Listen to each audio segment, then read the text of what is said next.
economy. Since last year, all countries have been adopting social distancing and lockdown policies in an effort to contain this contagion. India was one of the first to adapt a nationwide lockdown, which was perhaps the harshest lockdown adopted by any country.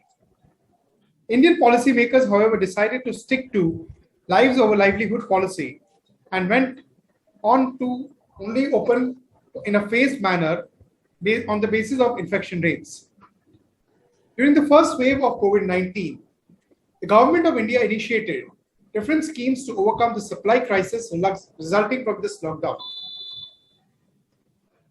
The government decided to provide 3 lakh crore guaranteed loans to the MSME sector to bounce back from the crisis.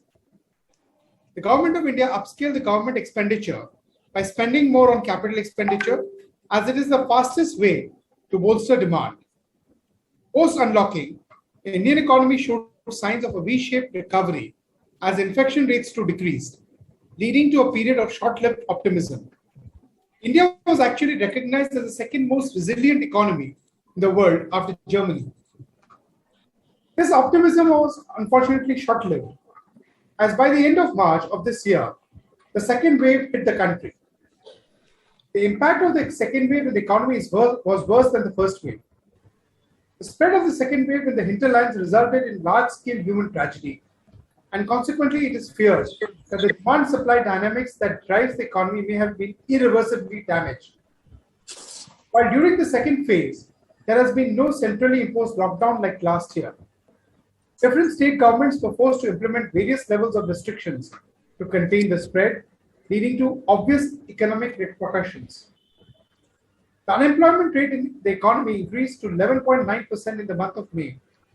And due to worldwide high oil price, the economy was struggling with high inflationary pressures as well.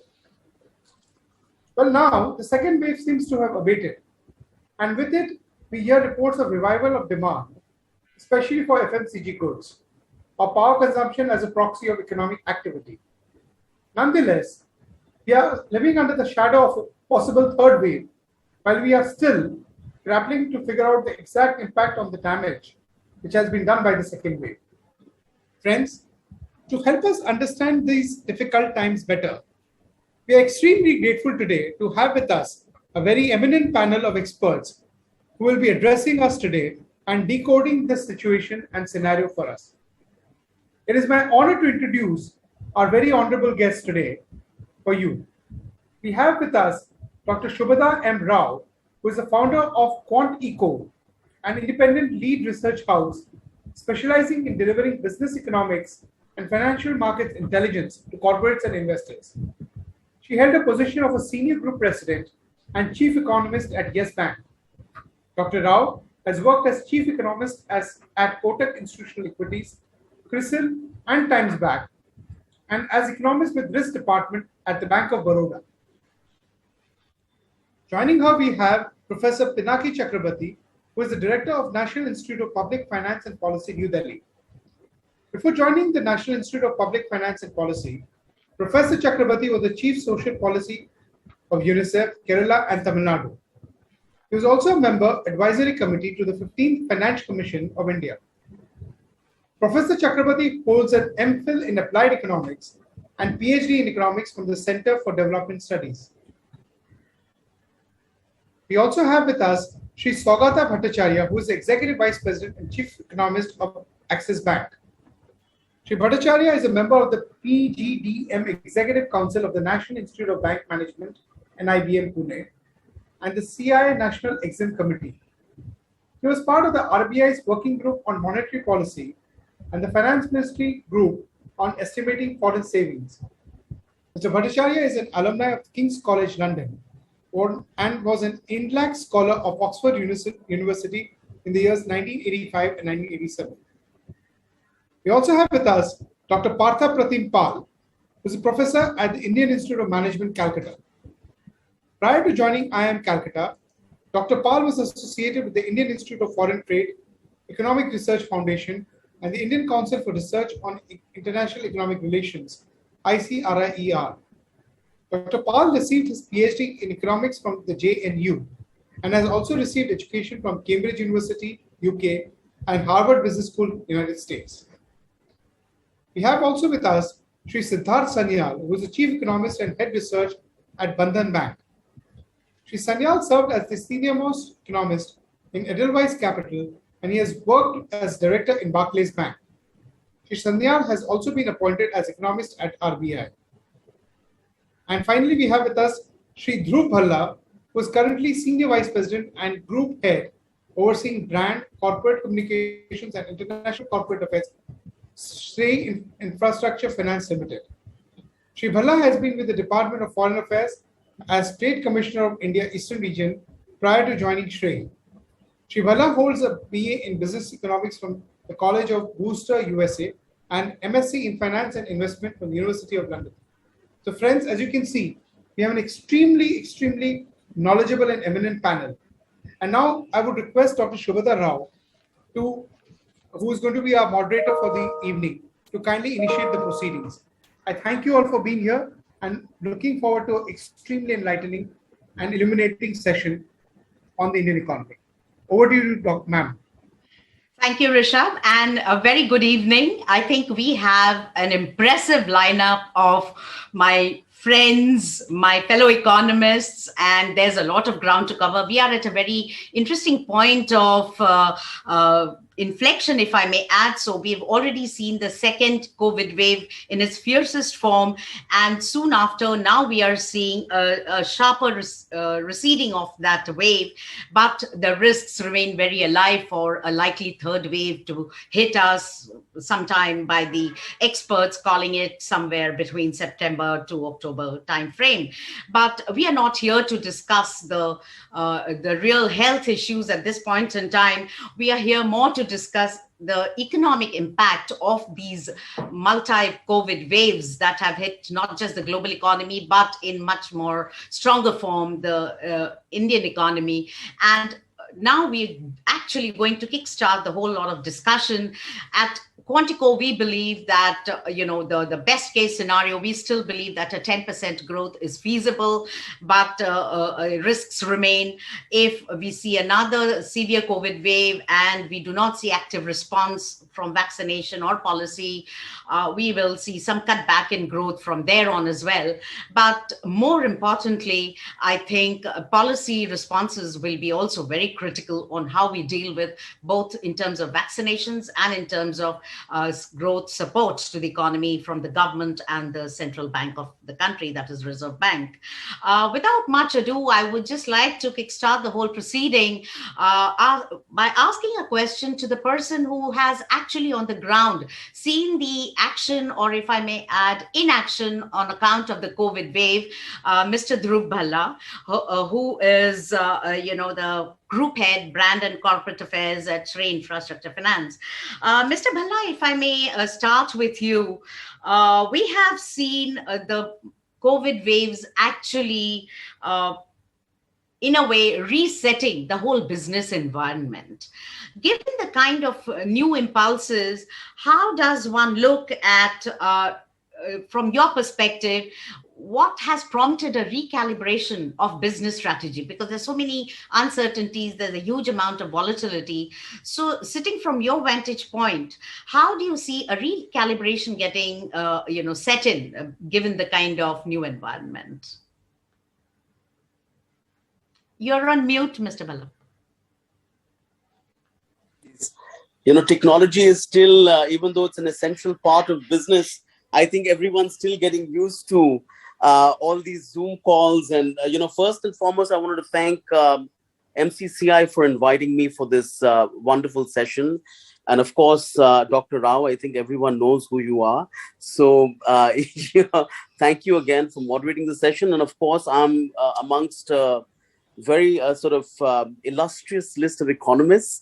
And I'm probably the only, what they call street smart or, not as, this thing as an economist, but surprisingly, I've done my bachelor's in business economics. So I have a little bit of that knowledge, which I'm trying to see how to match it with my brand knowledge that I have. Well, look, a couple of things.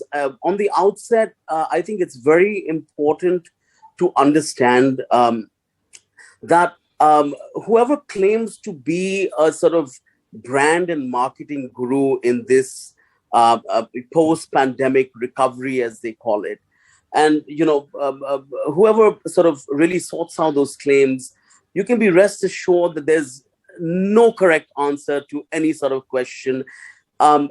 There's, you'll have a number of sort of market leaders saying this. Everyone thinks they're a Dr. Fauci, basically. And unfortunately, through all the research that I've done, and through all the live case studies, really sort of gone right from 1.0 and now expecting a 3.0, I don't think there's any correct strategy vis-a-vis collaborating, or recalibrating any sort of business strategy to address this issue. Now, there are a couple of things, and I'm just going to step back a little bit. I don't know how much time I have, but I think this is quite a loaded question. And I'm going to use real examples because given our global strategy, I think it's important to understand that the pandemic has basically its effect and post-effect of the pandemic is varied by region, it's varied by country, it's varied by demographics. So there's no real approach that you can use that's a blanket approach across the board. For example, we have a bank in Austria, and the strategy we had to use for the recalibration of strategies we had to use for the bank in Austria were very different from what we had to do in India versus, say, Russia or the Middle East, right? So every region has a post-COVID recovery pace that they have to maintain and that they will maintain. So no region is the same. And I think that's one of the most important takeaways that we have or we face as a business is, there's no sort of universal strategy. Okay, so all the Faucis of the marketing world can relax. Okay, so look, the second thing that we did as an organization is really deep diving into the core issue and seeing, okay, everyone knows technology is the new enabler and blah, blah, blah, blah, blah. So I don't think, the purpose of this session is really to, reinstate that theory of technology being the new enabler. Everyone knows it. Okay, but how do you use that technology to really enable your business grow, or at least now the new word is sustainability? No one's talking about growth. If you are able to sustain this storm at this point, you're in a good shape, you're in good hands, nothing will happen to you. How do you do that? Number one, and this is what I did from the time that COVID took on, maybe 3 to 4 months down the line. And yes, we face our challenges as most organizations, but we are now coming out of the storm. Mm-hmm. What did we do? We looked at Srei, and this applies to any large organization, mid-scale organization. You look at it as a vessel, as a ship. Okay? You look at your chairman or the CEOs as the captains of the ship. Now, as a captain of a ship that's entering a storm, what do you do? How do you help the ship stay afloat? The ship has multiple tiers. So we asked this question to a number of people, and people gave all sorts of responses. You jump, you let the co-captain jump, but you stay on the ship, throw some passengers off the boat. No, none of that. So what we did was we said, look, let us first offload excess luggage. Sure. Okay. By excess luggage, what do we mean in the real world? We mean bells and whistles, frills, perks, excess salaries, so on and so forth. So and overheads. What did we do? Yeah, overheads, exactly. So, and what did we do? Go ahead, Doctor. Sorry to interrupt, Dhruv. I think we will sort of keep also slightly another minute or so that we feed into here. Like I said, this is a loaded question. I can go on for hours. So then we looked at the upper decks of the ship, of the organization, and we said, okay, let's offload luggage rather than people. Let's keep the ship afloat by offloading excess luggage. So we moved from the top tiers to the to the mid tier, to the lower tiers, taking off excess luggage, not people. And that's the mistake people often make. Just a couple of more points. Look, and then I'll sort of let you move on. Is the other obvious things that we really had to rethink and reposition, and this is something which I think organizations can take away, is look, when you look at tools to enable your business cut costs, I think that is extremely important. Really look and deep dive, even if you have to outsource it, source it to agencies, do ample research on technology platforms that can help you reduce costs further so that you are able to sustain yourself as a business, because that's the most important thing in the years to come. Absolutely. I think very well said. You need to be light and remain agile. So you need to cut off the flab, remove the burden, and move on. No, I think a very good point made. At this point, I would like to get somebody who's in policy making, because all attention has been, on how the governments across have been responding, what has been the growth support coming from the government or the central banks, not just in developed economies, but more importantly in the emerging markets like India.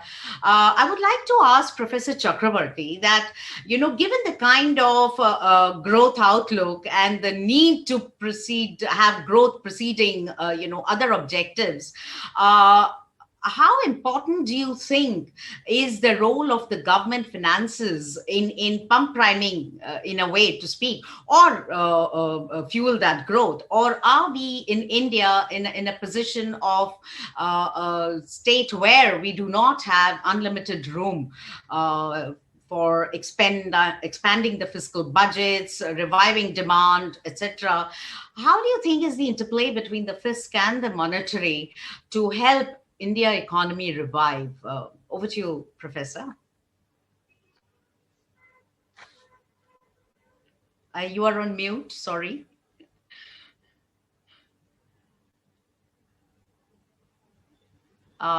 Professor Chakraborty, you are on mute. Yeah. Yeah, now. Am I audible now? Yeah. Yes. Yeah, thank you, Professor Rao, and great to be here in this panel, and I thank MCCI for inviting me, and also great to see old friends. I know Sri Saugata Bhattacharya for a long time, Partha, Mr. Sanyal, Mr. Bhalla, Mr. Aishwarya. I don't know whether I have pronounced your name correctly.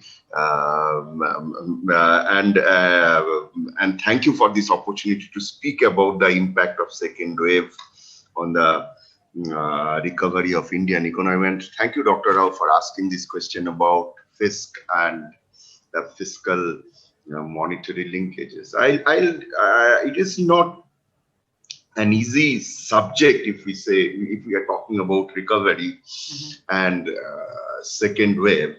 I think before I get into the fisc, I just wanted to make 3 points. I think we should make 3 distinctions between the first and second wave. The first one is we remain, of course, in an uncertain world, but we know more about the virus now. So I think in that sense there is a sense of we know how to navigate that. I don't know whether that is a correct perception, but that perception is there. Second is we had no nationwide lockdown, as the point made in the introductory remark by Mr. Bhalla, that there was no nationwide lockdown in the second wave, and we are also talking about positive growth. Okay, I'm not getting into the projections about whether it is 9.5 more or less, but we are talking about something on a low base, a higher growth. Now, that's the kind of a situation that we are in today in the second wave when we compare with the last year and the first wave. So that's the kind of a situation that we are in. Now, a couple of issues on the fisc. I think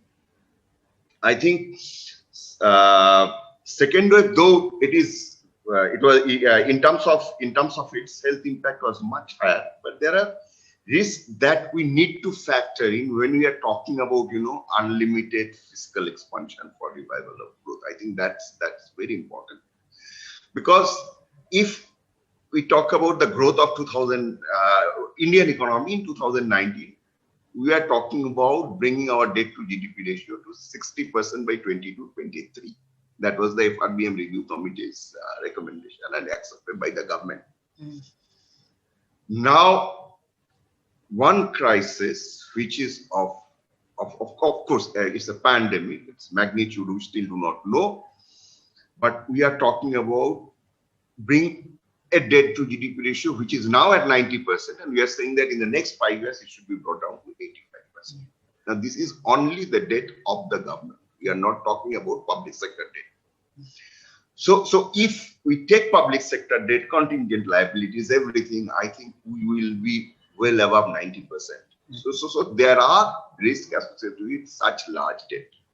Second issue is so if we say that we need to increase spending, that fiscal space in terms of increasing deficit will be limited as we move forward. I'm not talking about today, but certainly there is a need for increasing spending. But in the medium term, if we say there will be fiscal expansion to promote growth, I think we have to really look at our debt to GDP ratio. Sure. Now, there was this meeting a couple of days back, IIP and International Institute of Public Finance organized. Professor Clement Hughes was making a point, and that's a very important point. We were talking about low growth, we are talking about low interest rate, but if we look at worldwide, debt to GDP ratio is increasing. So we are talking about so even if we see a sustainable debt condition where growth is higher than interest rate, though it is low, but we also see a debt to GDP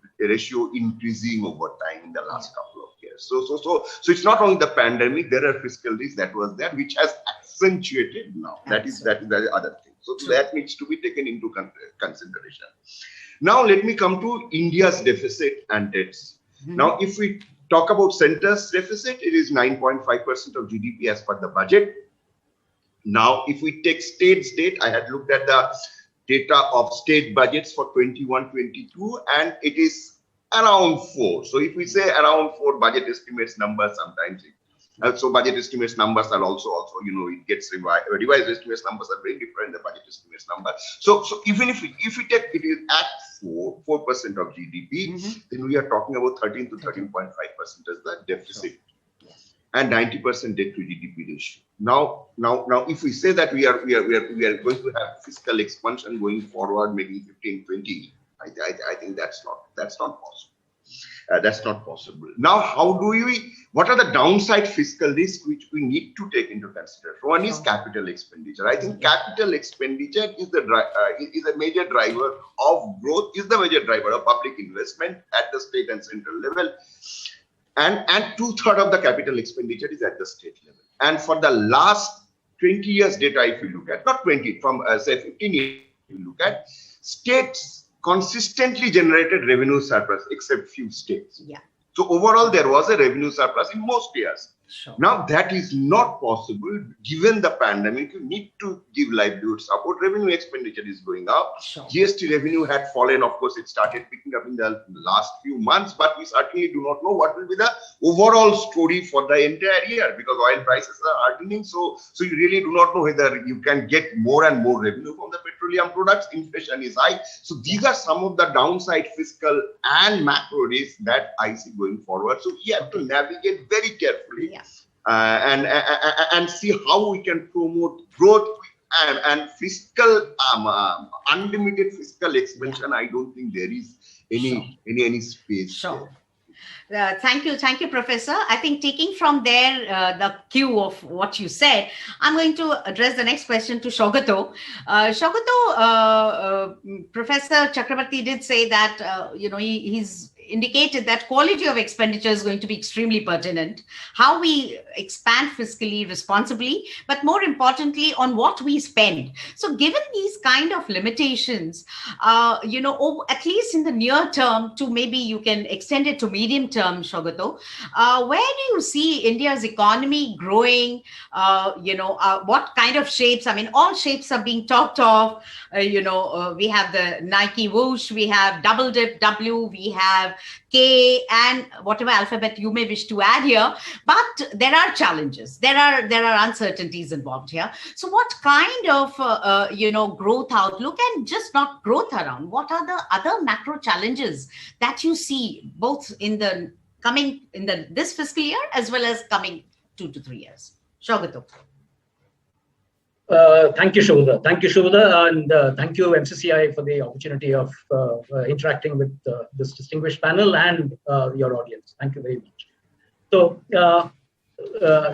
in answering Shubhada's question, you have to be very careful to note that I speak in a certain timeline, a short term, a medium term, and a long term. Yeah, but be very clear. ये बार बार सुनने को मिलता है, ये economist लोग बहुत pessimistic है, मैंने कुछ भी मैंने देखो एक तरह से मार्केट जा रहा है ऊपर, मैंने सो बहुत और पर्टिकुलरली बंगाली इकोनॉमिस्ट वेरी बहुत पेसिमिस्टिक होता है.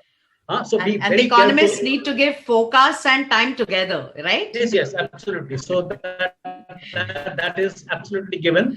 So look at this in the context of a what I call a survive, revive, and thrive strategy. So in the near term, things don't look good. Professor Chakraborty has already highlighted a very major long-term risk emerging from the system, and this is not just India, all over the world. The risk is completely. I mean, the US, say for instance, has completely blown out. Yeah. Saugata. Coming in now, you were talking about the threshold that we are now coming in. And if I'm seeing that my internet is stable, I might need to switch off the video in case please let me know if I hang. So from the global side, I mean, many of you would have been following the Federal Reserve, the FOMC, the ECB, the Reserve Banks of Australia has already started taper, Canada, New Zealand. So already, I mean, that normalization process has started. The US in particular is, and this is a very remarkable year where I think when long back, I don't remember when it last happened, that the developed markets are likely to grow faster than the emerging markets, and particularly led by the US because of the incredible fiscal stimulus, 20-30% of GDP that they spent on the fiscal stimulus. So the problem is that with this kind of US growth, we can expect a Federal Reserve taper, normalization of their easy policy sooner rather than later. Unfortunately, the US growth this time, very high, 6.4% in Q1 annualized, that's likely to be led more by internal services-led non-tradables rather than the global financial crisis. And this is unlikely to help emerging markets too much. This extremely strong growth and the fear of inflation. Oil, as we just heard, there's 75. Many global investment banks are talking about a path towards 100, which I don't believe, but I mean, it's possible for a short period of time. So given all this, I think the risks of inflation and things, the Federal Reserve tapering will actually spill over into the emerging markets, not the growth part, but the tightening part will spill over into the emerging markets. So we need to be prepared for that. Yeah. Coming to India, I think we are talking about a 9.5% growth, 9 to 10% range, and I think all economists are slowly moving towards this is also RBI's forecast. Sure. Problem is the thing that you mentioned, the shape of the recovery. I think from now there is now a fear of consumption slowing down. I'm going to keep this very short. I'm not going to get into this. Investment had already been slowing over a period of time, which is where I think the central government's fiscal response to shift towards capex, I think is designed to counter that. But now consumption is also beginning to look like a problem. So this is something which is, I mean, remember as a counterfactual, if COVID had not hit, compared to that growth trajectory, we have probably permanently lost 50 to 60 lakh crores of incomes. So there needs to be a counter-cyclical response to something like this. Jobs, obviously, I mean, given this, and particularly SMEs, etc. So not just from an income loss standpoint, I mean, the second wave has also hit from a medical expenditure point of view, even middle class now, I mean, given the probable medical expenditure costs that have increased. Inflation, as I've already indicated, global inflation, crude price, metals, food prices, globally everything is rising. So we got the last CPI print at 6.3%. This year we are projecting this month. I'm sorry, for the month of June we are projecting 6.6. And these are the set of numbers that the Reserve Bank's Monetary Policy Committee and its August meeting are going to go into. So I mean, they will be forced at some point in time to begin to tighten policy. Now, this is the short term. So short term, there are many multiple risks. Third wave, as you mentioned. Term now, I'm going to stop here. Medium term, the changes that have happened in the country, in corporates, in technology, in various institutions, etc. I think we are set towards a sustained longer term growth, which if I permit, I'll come back to it. Thank you so much. Sure. Great. Thanks, Saugata. I think a lot of us are on the same page here. So we will need careful calibration between how we manage growth versus inflation. Just today, I think, or yesterday, Governor has said that, like most other central banks, that inflation appears to be transient. Now, the jury's still out amongst the market economists, whether it's transient or it's looking more durable. And more importantly, if that is the perception, what is going to be the central bank response? I think that is something that we would want to clearly, keep a vigil on. So inflation clearly is a problem. And on that note, I would like to come to Professor Partho. Partho, we've been discussing this, that inflation, thanks to the global liquidity sloshing, you've seen asset price inflation. And so we do have that kind of impact spilling over onto emerging markets. What really do you see as the real perceptible risk for not just the advanced economies who may have to, at some point in time, grapple with inflation pressures and respond accordingly from a central bank's actions, but for emerging markets, where do you see the bigger risks emanating from? Partho. Yeah, so as we were discussing about how things are changing, the problem is that while the inflation will be there both for the developed country markets and the developing country markets, in the developed country markets, it's basically a demand pull inflation, right? That is because of massive expansionary fiscal and monetary policy, which is pushing demand up. On the other hand, what you see in the developing countries is that the inflation is coming from the cost side. It is happening in spite of the demand. Okay, so it is kind of a double whammy. It is, on one hand, we do not foresee a very strong growth. Consumption is falling, investment is not picking up, but the inflation now is hitting us from the cost side. The fuel prices going up, the metal prices going up. There is chip shortage, which is also kind of a function of the increased demand and lack of supply in the developing countries. So are we looking at a stagflationary scenario? And the problem is we have exhausted our weapons that we had. The Reserve Bank of India, I don't think, is in a position to reduce the interest rates further because inflation pressure is there. Though the cost push inflation and rate of interest probably doesn't have too much of a relationship, but they cannot reduce it given that it can trigger a demand pull side and it can create problem. Secondly, as Pinaki rightly pointed out, our fiscal space also is limited, and the kind of capital expenditure that we projected during the budget, I think the capital expenditure was supposed to grow at 26% and revenue expenditure was supposed to be reduced, right? But I don't think, given the kind of slowdown that we are foreseeing, the government will have the resources and to go for this kind of expenditure. Plus, all the disinvestment targets, remember, it was a fairly large target, right? I do not see whether that will be achieved in time or not. So what the government has done, the government has taken a strategy which basically pushes up the fiscal outflow like 3 years down the line by guaranteeing the loans, right? So there is no immediate outflow of government fiscal resources from the government's coffers. But in future, if now people take loan and in future, if they default, then the government will ensure that the financial institutions will not get hurt. But if you look at the Reserve Bank of India June document, where they talk about the credit outflow, the credit outflow doesn't seems to be increasing. It has kind of stagnated. It has increased for agricultural sector, but not increased for manufacturing industry and services. Most worryingly, I have this document open here. it says personal loans registered an accelerated growth rate of 12.4% in May 21 as compared to 10.6%. But the kicker comes in here, primarily due to accelerated growth in vehicle loans and credit card outstanding.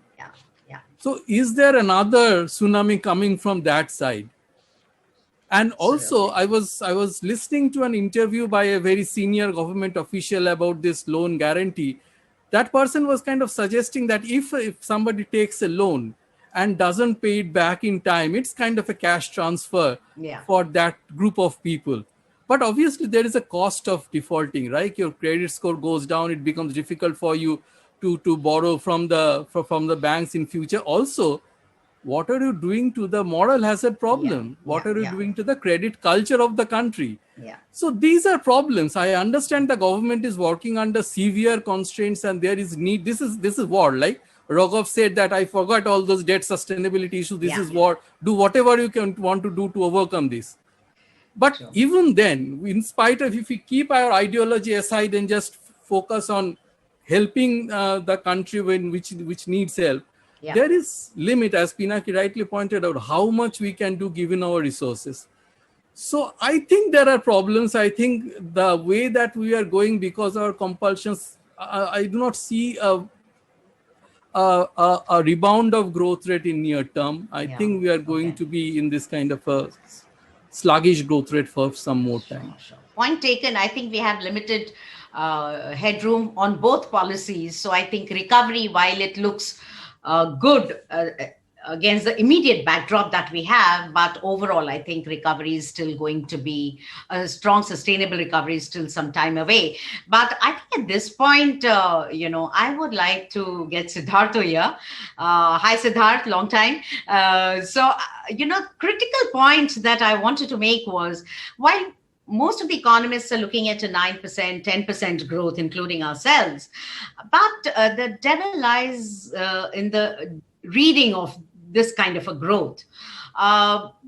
Somewhere along the way, we need to be more discernible as to, is it a lopsided growth? How is the growth coming from? What are the sectors growing?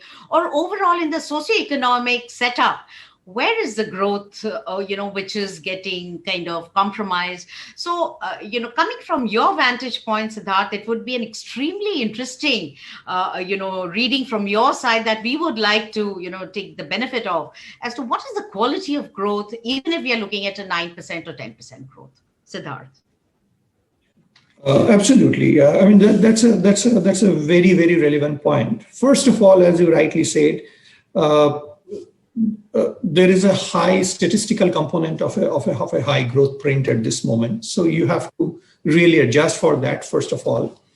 So basically, after a 7% decline, even if you get 8-9% growth this year, and assuming that you get around 6.5% growth rate in the next financial year also, which is kind of, if you go by the professional forecaster survey, about 50% do think that India's growth in FY23, I'm talking about, in the range of 5.5 to 6.5%. So if I take a -7, +9, and +6, that means we are talking about a 3-year phase where your CAGR will be somewhere in the vicinity of 2%, 2.5% kind of a growth rate. So that is possibly the starting point. So first of all, even if this particular year's number appear to be 9% or 10%, you need to keep in mind all the time, we are at the midpoint of a 3-year cycle, which is neither too long nor too short, for which the annual average growth rate is just about 2.5% in a favorable situation. And the risks to this particular set of forecast is possibly more on the downside rather than being on the upside. And in terms of risks, I think all my fellow panelists have mentioned, Saugata mentioned very specifically, if I see, going back to our initial macro classes, that our economic activity or GDP consisting of C plus I plus G plus NX, very clearly in this kind of a situation, a lot of dependence was there on the recovery of the C component or the private consumption component, and that's a good 2/3 of the overall economy. Now, unfortunately, what we get to see, and that, I mean, historically, that is a very strong contributor and a high contributor with stability, because India typically consumes, a large part of the consumption is in the basic consumption, non-leveraged consumption, which is typically very sticky and keeps going higher year after year. But at this juncture, if I just look in terms of the consumer confidence indices, say if I take up the RBI consumer confidence index and the consumer confidence survey, which is predominantly urban, even there we get to see there is a steady decline of the overall consumer confidence at this moment, and there is absolutely no sign of recovery. So just try to remind you about the numbers. Then say in March 2019, the overall consumer confidence used to hover around 105 or so. And we are talking about FY 2019, where growth rate was just about in the 4% handle in many quarters. So not a great situation even at that point of time. Sure. The next year, pre-COVID number had been coming down continuously, had reached around 85. As we were hit by COVID in the next 4 months, by July, this number came to as low as about 50. And since then, even when there was significant relaxation in mobility, et cetera, over the course of the next 6-8 months, this number never went down 55. So basically, at this moment, we got to see that the last several months, there has been a significant hit to consumer confidence. Two things to add to that before I stop my points in this round. Now, the second round possibly made things a lot more complicated. Even when consumer confidence were not going higher at that point of time, people were kind of preparing themselves to be, they were thinking that the COVID-related disruptions are over. From this point onwards, things will be better. The question was about this, not about direction and not about hits. Now, once you have faced one curveball, you are always skeptical whether things will be moving in that direction. Number two, very importantly, in the second wave, which was very savage and severe, the rural economy was hurt very, very badly. So as a result, what we are seeing, the kind of which had become kind of a common wisdom over the course of the last several years, that emerging markets growth rate will be stronger than the developed markets growth rate. Rural India or Bharat is doing better than India all the time. All this, or maybe the informal sector is growing at a faster pace than the formal sector, which is already at a mature pace. All these assumptions are getting challenged every now and then. So basically, you are in a situation where a lot of these areas are actually getting hurt and facing a lot of turbulence at this moment. So a lot of policy initiatives we can discuss about as I come back later on. What I think can be some kind of a policy initiative at this juncture are possibly needed on a very sustained basis to help the recovery to sustain over the course of the next few quarters. Sure. I'm going to take this as cue because I think there's a near unanimity that we do have problems in the economy to raise our potential growth. I mean, we have seen even getting pre-COVID, India's growth was slowing, and only it has got accentuated over the last 15 to 16 months. So clearly you need a fair bit of policy intervention, a very careful policy intervention. It's not just the policy steps, but also something like an image building that also becomes very important. And this is where I'm going to get Dhruv very quickly. We have just about 2 to 3 minutes per panelist now, unfortunately. It's a sad thing, but that's true. But here I would like to get in Dhruv to get your input on how important is it, a brand and communication to exude confidence, to bring in more positivity about, yes, we can do. So from your perspective, where do you see, how does the brand and communication help in changing the perspective? Sure. So this is something that obviously really excites me, and I'm super happy that you asked me this question. Well, look, there are a couple of things, Dr. Rao, that we really look at from a brand perspective. And especially look, it's very easy to build a brand in good times and, when everything is hunky-dory. The real sort of test is when there's a crisis. And oh boy, we all faced a crisis. I think that's unanimous, right? look, we really took a step back. We said, look, this is something that that the country is probably, that the world has not seen in about 100 years since the last pandemic. And, everyone was sort of literally thrown into the deep waters. So we said, okay, let's take a step back. Let's not panic. Let's see how can we address this. And we came up with sort of two clear perspectives. One perspective was from the point of external communication. And we said, look, let's address that. That's extremely critical. Being a listed company, being an NBFC, with people's livelihoods at stake, it was very, very important to address that first. That being said, the second communication was that of internal communication, okay, because of the panic within the organization, people's jobs, uncertainty, salary reductions, general, sort of vagueness about strategy, about, what's going on within the organization, all of that. So let's first take the external communication angle. I think it's important, and it's a myth that during a pandemic or when business is slow, communication is not as much. I think that's complete rubbish. In fact, what we have seen really is communication, at least our communication, external and internal, has probably doubled in the past year and a half than what we were doing. And that is because of, several sort of factors, addressing several issues, so on and so forth. On the external side, it is very important, and especially this is for organizations or people who are tuning in, who may have sort of mid-scale companies, small-scale enterprises. It doesn't matter how large or small you are. If you have a product, service, or it could be a philanthropic entity, it could be a university, it is important to communicate with your external stakeholders to sort of let them know, guide them as to what is really going on within your organization. Now, this is non-negotiable. Yeah. Okay. Now, the level of information you share is debatable, but the fact that you have to communicate is non-negotiable. Yeah. Okay.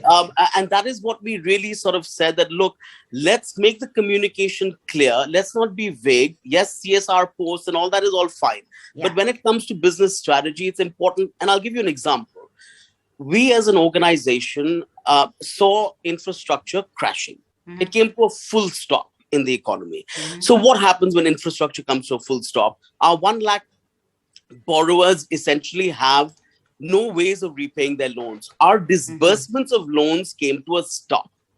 But the messaging we put out was that of resilience, was that of sustainability, was that of a strong foundation, that we would take care of our stakeholders, we would take care of our shareholders, external stakeholders, etc., etc., etc. So the mode of communication is also, I mean, the mode means the tone of communication. Tone of communication. Okay, not mode.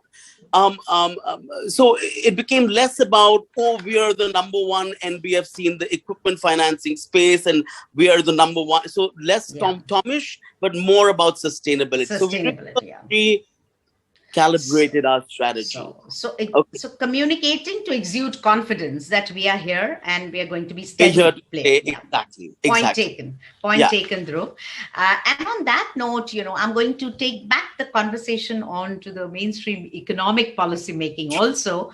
And I would like Partho to come back on this, that while, as I said earlier, alluded to earlier, that, most of us believe that, it's a long haul as far as India's true potential is achieved and growth comes back on track to 6.5% plus. And at this point, Partho, I think from policy perspective, do you see India playing a larger role in terms of trade? The whole issue of, post-COVID, a China plus kind of strategy has taken root. Does India stand to gain, in this new play of international trade? And if so, I mean, what are the policy facilitations that we may need to look for Partha, I would like to seek your response on this. And if I may request each panelist to just restrict to about 3 to 4 minutes max, because we may be probably running short of time. So over to you, Partha. Yeah, as you know, as you see that if there is a divergence of growth and the developed countries are growing faster than developing countries for a change, that essentially means that our external market are growing faster, right? So in that case, there will be higher potential for trade export driven generation of production in the country. I do not say export led growth because we are still net exports deficit. On the other hand, if you look at foreign investment, foreign direct investment, given the fact that there are many firms which are trying to look out of China and trying to see other countries as potential base for investment, India can probably play a role in attracting some of these countries in our especially in the special economic zones, because the rules in the special economic zones are more flexible, and these companies essentially are export oriented firms, and probably India can not only do better in international trade, it can also do better in terms of attracting some of the foreign direct investment in the country. But there's a little bit of a concern there. In fact, two concerns. First is that many of the firms which are looking out of China are probably working at the very bottom of the value chain, who generally takes advantage of the low labor cost. And with some of the examples we have seen recently, that there is a tendency to exploit labor if they come in only because of low labor costs. So whether India should be accepting all kinds of investment, or they should be trying to focus on maybe slightly higher value added segment, that's one. And secondly, environmental issues should be looked into, because there is the so-called environmental dumping which is taking place. So in our urge to attract all kind of investment, we should not be trying to get investment which are environmentally damaging. So these are two things. I think if you look at the external economy, there is a positive chance. But one problem that the taper the Saugata was talking about, that's going to happen, right? And the reserve, foreign exchange reserve that RBI probably has built up, is probably in anticipation of that there is going to be some kind of a capital outflow in next few months, maybe 6-7 months down the line, and it's better to have our foreign exchange reserve ready now to tackle that. So the uncertainty about foreign exchange rate, how RBI manages this imminent taper and related problems with that creates a little bit of an uncertainty and problem. Other than that, I think there is the potential for external sector-driven growth is there in the near term. Point taken, Partha. I think external investment will provide some growth levers and impetus.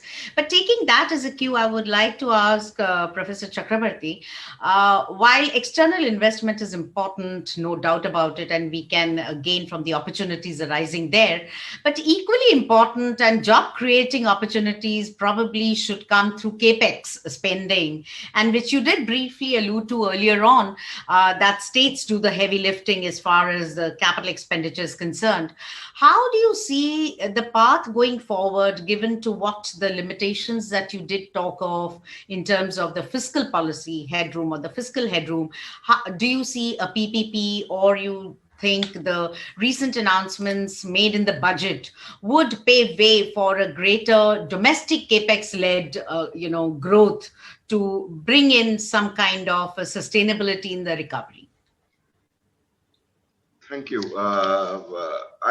I'll draw your attention to one. I think it was a very significant policy announcement in the second stimulus package, where it was, announced that rupees 12,000 crore will be given to the states as loans for capex. And what does that do? It says that it is for capex, and the bullet payment will be made in 2050. So basically, it's a grant. So there is no interest. You just pay the principal after 30 years.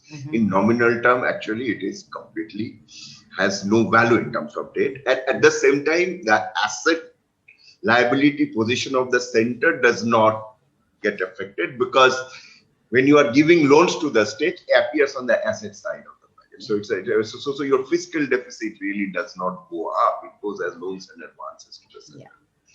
So I think, and the condition was that this has to be done in a time-bound manner. So you give utilization certificate, and then you get the next installment of that capex expenditure as loans.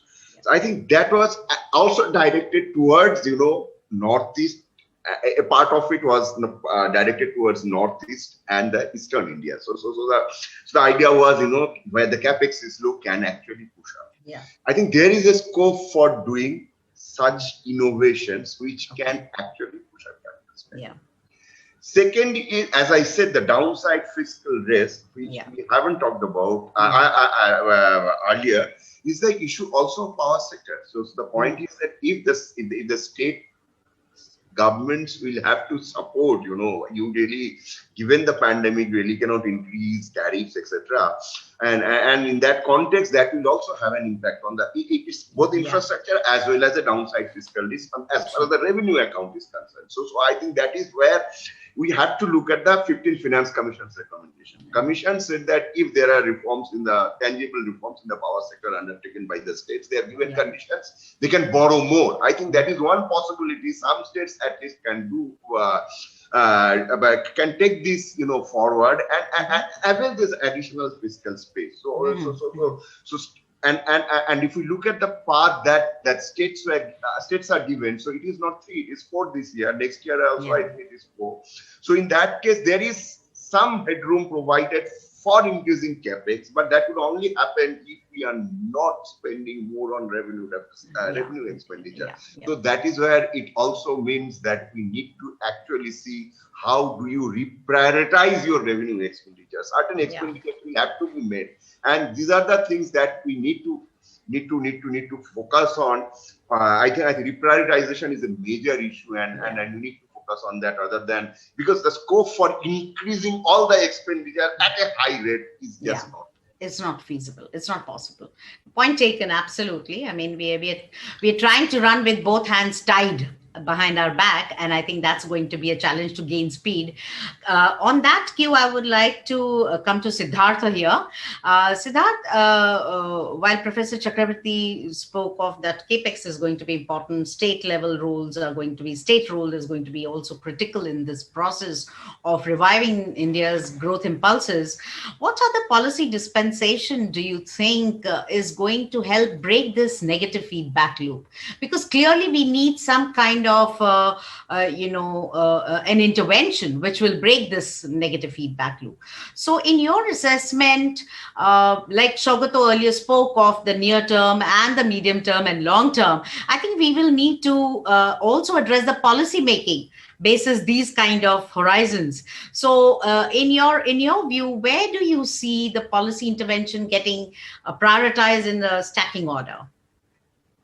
Absolutely. It's a very difficult job that I'm performing at the moment. But if you try to say something after people like Saugata and Professor Chakraborty, there is hardly anything new you can add. But nevertheless, if I just try to zero in on one or two areas. See, the problem, as you rightly summarized, we are trying to run with our hands and legs tied at this moment. So at this stage, if that is really the case, you possibly need to be very, very innovative in your policy making, because monetary policy seem to be having, or the traditional part of the monetary policy seem to be having very little space, especially when the developed countries are the tides turning there. So you need to be very cautious. But in that kind of a monetary policy front, continuously you have to find out that where you can, without creating an easing kind of an impression on the monetary policy side, where you can offer a little more of headroom to the smaller firms or some of the areas. And I think the Reserve Bank had been doing that beautifully for a fairly long period of time. But at the same time, as again, this was discussed just now also, that a large part of the heavy lifting needs to be done by the government, but the problem there is you have very little headroom in terms of the money you have in hand. So I think if I try to assimilate all these points together, a big point so far as the fiscal policy is concerned, you have to spend in areas where your ticket size of spending will be relatively less compared to big 5-year-long infra projects. You will possibly spend a lot less, but at the same time, you will generate a lot of return in terms of offering employment to a lot of people or touching many lives. So you need to constantly figure out some of those areas which will qualify on these filters. Now, I can think of some of these areas, especially looking at some of the semi-urban rural areas, developments and problems and issues a little more closely of late. You can very well, I mean, just throwing one or two small examples where, so for example, if you think of rural infrastructure in general and say agricultural storage in particular, just one example. Now, last 5-10 years, we have spent very significantly on rural electrification. We have made huge progress on the rural electrification part. Rural storage or agricultural storage is a natural corollary of or natural next step after that kind of infrastructure that we have created. Compared to some of the, large road projects or waterway projects, the expenditure is fairly less. But the number of lives you can touch upon or change from both in terms of growth point of view as well as inflation management point of view is phenomenal. Similarly, if you can think of something like some of the smaller food processing units, they will be contributing on both counts with relatively less smaller ticket size investments. So continuously on the fiscal policy, as monetary policy is also trying to be, thinking out of the box, unconventional set of policies, I think there is a room for thinking innovatively on the fiscal policy side also. We have seen some of these initiatives, some of these announcements, but whether they are really carried forward or implemented in the true sense of the term, we really need to figure out, and possibly there is to think about constantly a few more. Sure. No, point very well made, Siddhartha. I think a clever crafting of policy is going to be needed at this point in time. And I'm going to allow Saugata to have the last word here. Saugata, on policy front, Siddharth very well articulated that given the kind of limitations that we have, there are niche areas which will, so to speak, maximize and the big bang for the bucks, Where do we see, employment generating or for that matter, industrial sector is one sector which probably needs a larger attention and focus. Agriculture has its natural positive support, but industry and services, where do you see the support coming in? Does credit have to play a role in it? Or what are the different policy prescriptions that you would look at to maximize the given limitations that we have for growth? So in 1 minute's time, you've hit on the exact thing that needs to be done. Monetary policy was absolutely. Saugata, if you could go on audio, because I think there is a bandwidth issue. Your voice is breaking. Better? Your voice is breaking. This is now coming as definitely better. Thanks, Saugata. Yeah. Sorry, Shubhada. Again, you have hit on it. So credit is a very important role. And the role of the fisc in trying to incentivize credit is also important. Remember the credit guarantee scheme, ECLGS for micro and small businesses, the MSMEs in particular, has been a fair bit of success. I think it has stabilized the small companies, the small enterprises. So that has helped. I think this model, and you've seen that, from the 3 lakh crores, the total amount of disbursements, the upper limit has increased to 4.5 lakh crores. I think this is the template that the fisc needs to adopt, not just in incentivizing credit, but across the range. For the fisc to take on credit guarantees, partial, total, take the first loss on. And that probably is the way to limit the role, maximize the role of the fisc, given the limitations that it has. For the fisc to provide the backstop for credit. So I think we've summed it up well, that we need careful crafting of policy, and it's going to be, at least the near-term compulsions are very much visible, but over the medium term we will have to think more out of box to bring back a 7% growth potential on track for India. But that is, I guess, at least 3 to 4 years away to even talk of 7% growth, not in the immediate term. I would just like to do a quick rapid fire 2 questions, if I'm allowed to do that. One question which is going to be asked of all panelists: do you see growth below 10% or below, okay, let me put it in a 8 to 10% or below 8%? Saugata, you go first. Mute. So what period are you asking? Next year or what? No, we are looking near term at this point in time. Near term. 8% to thoda sa difficult hai. But I mean, we are well on our way. As I said, in the medium term, I think there are many structural things that have happened in the country. So 8 to 10? 8 to 10 is feasible. I don't push your luck too much. I mean, I have to push it. Okay, I'm going to ask Professor Chakraborty here. Where do you see growth touching the near term? Well, it's a very difficult question to answer. But, one number answer. Between 8 to 10, it's between 8 and 10, Okay. It depends on the third wave. Okay, yeah, there will be caveats. Siddharth, where do you go in this one?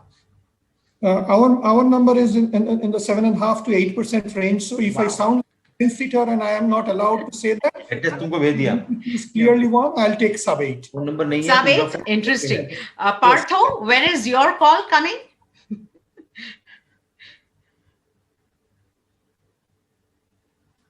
I know it's not fair to ask the numbers because real GDP below 8. Below 8? Okay, wow. So we have 2 below 8 and maybe 2. Mr. Bhalla, I mean, coming from a corporate side, where do you see the growth? I'm still going to say it. With this government, below 8. Below 8? If the government changes, above 8. Okay, so we leave it at that. Second is, once again, the second quick round. What measures are important, supply side or demand side? Professor Chakraborty. I think it's a combination of both. We need to focus more on redistributive expenditure too. Okay, great. Siddharth?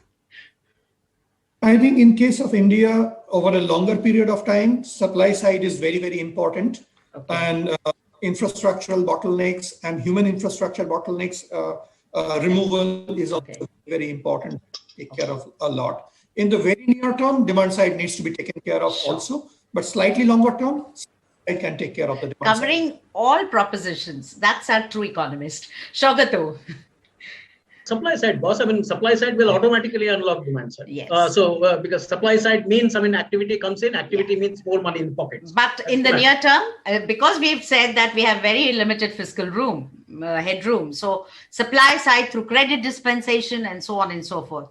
Have I missed out on anyone? Partho? We did talk of. Partho? Demand side. Short-term demand side and redistribution. Long-term supply side.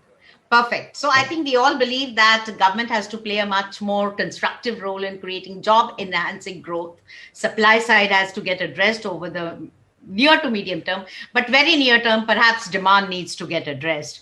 On this note, I think I'm going to hand it over to the anchor to take care of Q&A session. We may not have too much of time, but at least 5 to 10 minutes, we do have to accommodate a few questions. I believe somebody from the chamber is going to take care of that. Susanjit, we have 2-3 questions. One is Mr. Binod Gopal Mukherjee. Susanjit, can you take him in the panel? Mr. Binod Gopal, please unmute yourself.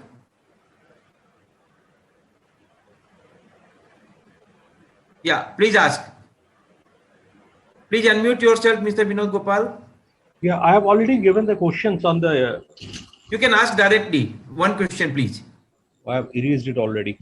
I mean, considering as Professor Pinaki says we have tremendous fiscal problems. Monetary space perhaps we have used up, except some innovative ideas coming, and already we are facing bond problems in the long-term yield. Is the time have come to print money, considering the risk of the inflation, which is looming large? That's a call. I think the time has come to be or not to be type. Professor Pinaki, please.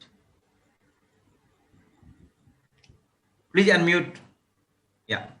Well, I think we need to find resources for financing demand side issues that we have talked about today.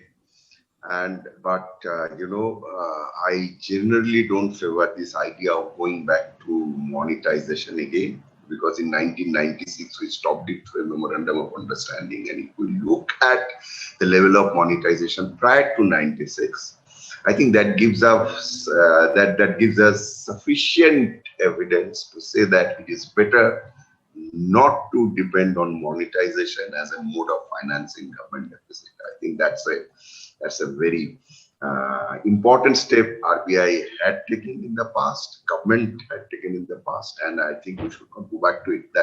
That's my view.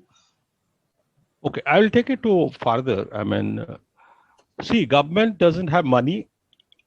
As it looks, disinvestment, we have very optimistic figures in the budget print. We need growth to be fueled by infrastructure or employment generating activities. Private investment will not come in that areas. So where from the money will come? Or that precisely is the reason why I'm saying we should not monetize. So every time we can have a very optimistic revenue projection, and then we say that we are not able to do it, so I am going to monetize. So that precisely is the reason why I say that we should not monetize. There has to be some hard budget constraint somewhere, so we should not go back to monetize. So how do you finance then? Well, as I said, no other things are moving. Private investment is not coming on the ground that much. Vinodji, please. Consumption is muted, as many of you have told, and likes to be remain muted for the second or third. As a household, I would like to save more for the uncertainties of future. Gas prices are going high. We are trying to limit our consumption, and if you aggregate it, it is that effect. Okay, so need-based consumption will rise. Short, please. Pardon? We are running short of time. Okay, sorry, then I stop. Questions also from other guests. Yeah, sure. Yeah, please.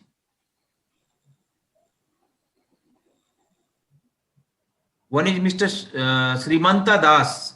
Susanjit, is there? Before that, we have received one question with Sri Saugata Bhattacharya ji. How should one prepare for third wave in case it's happened, and what will be its likely happen impact on Indian economy?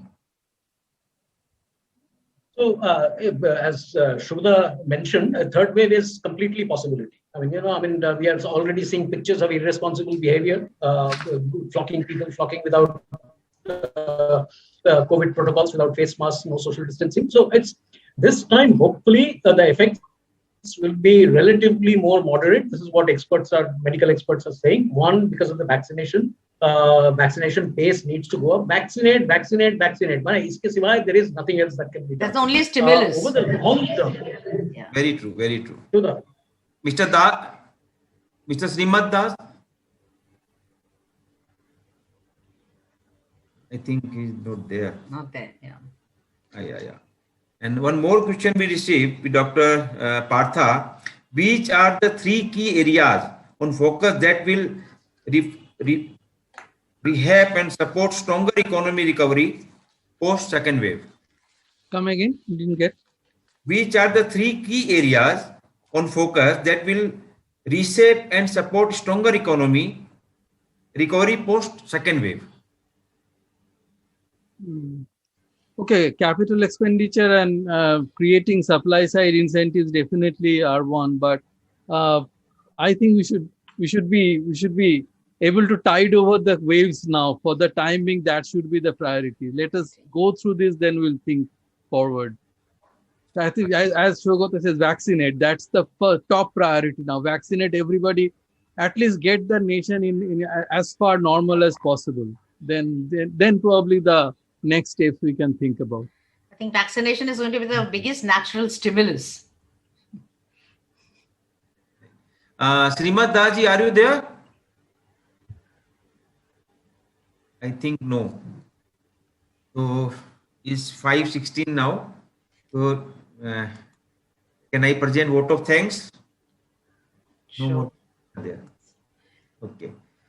Thank you. After this very engaging and informative session on impact of second wave on the recovery of Indian economy, I take this opportunity to wholeheartedly thank our eminent guest, Dr.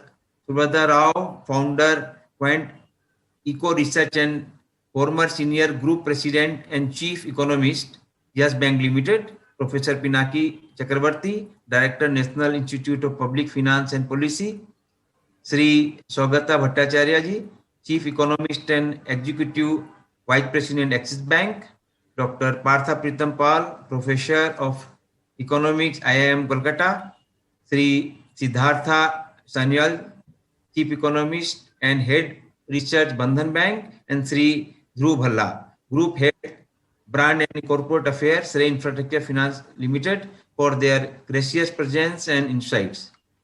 To allocate comments on the impact of second wave on the recovery of Indian economy have enlightened us about the current issues. The knowledge that you all had shared with us today will be valuable as business start to function normally post this partial lockdown. We are grateful to all the guests for sharing their valuable thoughts with us. I also thank our media friends for their continued support and hope that they will suitably cover today's proceedings. I would thank our sponsors, Srei Infrastructure Limited and Bandhan Bank, for their support toward this initiative. I thank of you who have joined here online today to make this session worthwhile. Once again, thank you. Thank you. Thank you, Sanjay. Thank you, all the panelists. This was a great going. Thanks a lot for all your contribution. Thank you. Thank you very much.